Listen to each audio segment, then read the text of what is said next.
Batman thought the world was finally coming to an end because Lara, Zala, and Cal's true colors finally started to show. They used their powers to wreak havoc on the Kingdom of Storms, and while the Green Man laughed watching from up above, Zala jammed her spear directly through Diana and her Pegasus. Bruce tried stopping them, but they were just too powerful. Lara clobbered him in the face so hard that his helmet shattered. He begged that they have mercy on him, but they didn't care, collectively using their heat vision to incinerate him. Bruce then woke up screaming, realizing that it was just a dream, but he was still frightened because a green dog was asking him if he was okay. Moments later, Martha, John, and Raven walked in, and upon filling Bruce's head, Martha stated that he was burning up, and according to Raven, he was dying because there was something inside him poisoning him. Ra's al Ghul, on the other hand, was able to bring Jacob back from the dead. Constantine was glad to see him, but all Jacob wanted was to see his sisters. Unfortunately, he couldn't though. He couldn't go back to the Kingdom of Storms because the people would try burning him. They weren't fond of people brought back from the dead because there was once a king that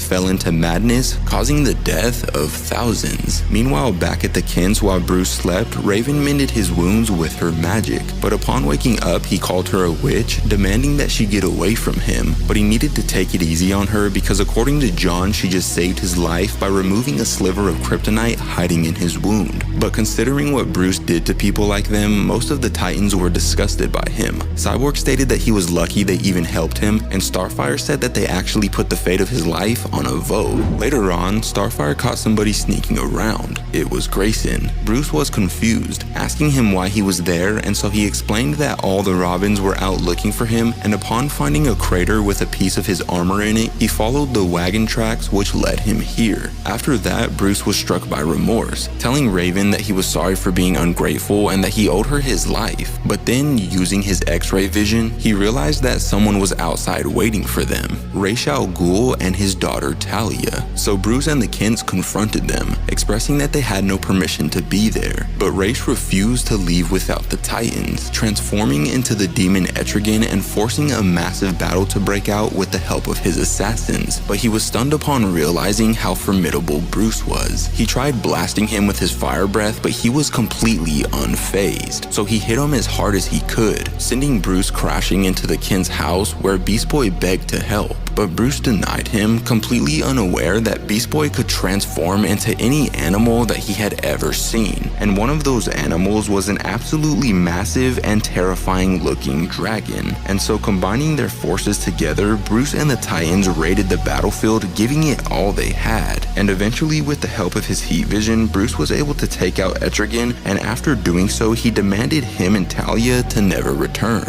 After their victory, Grayson expressed that they needed to return to the palace immediately because the Amazons were already on their way there. But Bruce didn't want to. After what Cal did to him, he felt like it was clear that he didn't belong with the elves. But John refused to let him sit back, stating that he had a great power, and if that power could stop a war, then he knew where he needed to be. But sadly, that's when this issue comes to an end. But if you want to see what happens next, let me know in the comments down below.